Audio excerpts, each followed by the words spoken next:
Maganda kumuha ng kahoy. Buti pa kanina nagdala na ako ng kahoy. Sa bagay maraming kahoy doon ata. Kalayo naman.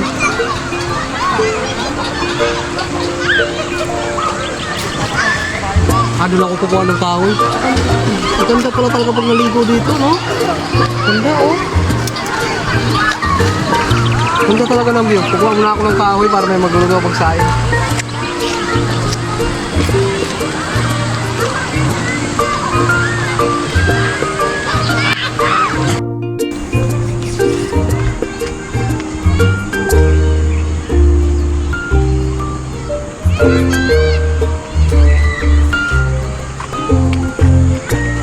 Ganda talaga yung mga summer place, no?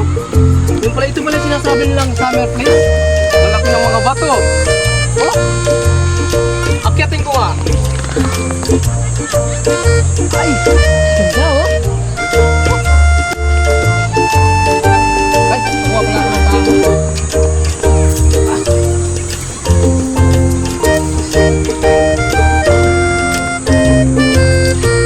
Sobrang ganda ng lugar na kalimutan ko tuloy, kukuha pala ako ng kahoy.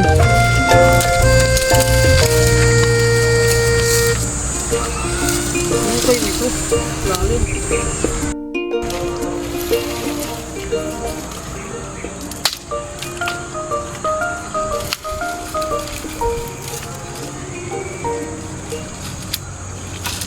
Kahoy dito eh. Meron kahoy dito. Anak ko natin rito.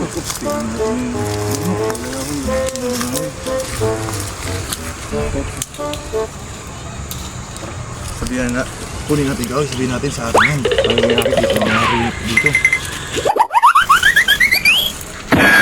Uy! Sino sabi na pumuha ka ng kahoy dito? Kahoy dyan. Pag-aari namin ko rito eh. Ha? Pag-aari namin rito. Ba't sino nagtuto sa'yo na kumuha ka ng kahoy dyan? Hindi, boss, kumuha ako ng kahoy, boss. Magsasayang kami. Naliligo kami kasi dyan, boss, sa Palakol. Hindi, sa amin yan. Pag-alam sa amin. Hindi kayo nagpapaalam sa amin eh. Pati yung bato na yan. Huwag mo hawakan yan. Pag-aari rin namin yan. Yung bato? Oo. Grabe naman kayo, boss. Kita mo pag-aari namin. Sige, bukas na. Iwan mo mga kahoy dyan. At amin yan. Hindi pa kami nakapagsayang, boss, eh. Wala kami pakialam. Ay, amin yan. Pag-aari namin. Hindi kayo nagpapaalam sa amin. Umalis ka na. Malis ka na ron. Dito ka na. Kahoy lang, boss, eh. Nandadamot nyo, eh. Umalis ka. Hindi ka nagpapaalam sa amin. Kumain. Pasensya na kayo, boss, ha? Sige. Yeah. Huwag ka na bumalik sa sunod rito ha. Apo, apo.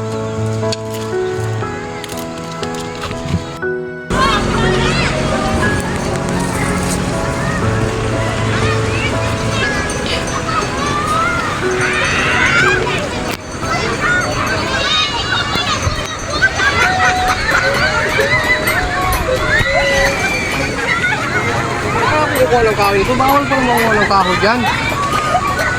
Bawal pala manguha ng kahoy dyan. Ate, ate. Bawal mo ba manguha ng kahoy dyan? Bawal mo kumuha ng kahoy rito? Pwede naman po, kahit sino naman pwede kumuha dyan. May binawal ako ng dalawa na yun, eh. Nangunguha lang naman din po ng kahoy yan eh. Bawal doon kumuha ng kahoy dun. Sabi ng dalawa dun, eh. Nangangahoy din po yun, kaya lang po kayo binabawal para hindi maubusan ng kahoy. Ganun mo ba? Ayan, yung dalawa na yan, oh. Nangangahoy lang din po yan, nagpaalam din po sa akin yun. Ayun, yung dalawa na yan, yan, eh. Nagpaalam din po sa akin yun. Nagdali ako ng dalawa na to, ah. Brad, ligay yung dalawa. Sabi niyo doon, bawal nang kumuha ng kahoy dyan. Oo, ngayon. Di amin nga yung lupa yun eh. Nagtanong ako yan, oh. Ang sabi niya. Pwede naman po kumuha. Ang sabi niya, kumuha lang din daw kayo ng kahoy doon. Naginuto rin kami doon. Naliligo rin kami. Ibig sabihin, niloko niyo kong dalawa. Parang ganun lang ah. Mahirap kasi maghanap ng kahoy eh.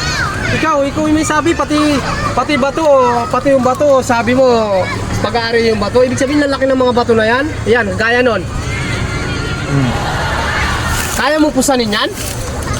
Kaya niligay lang yun dyan eh. At ikaw sinabi mo sa akin, yung tao, gusto mo doon ka kumuha. Ikaw ngayon ang kumuha doon, akin na yung kahoy. Kayong dalawa ngayon ang kumuha doon. Kayong dalawa ngayon ang kumuha doon.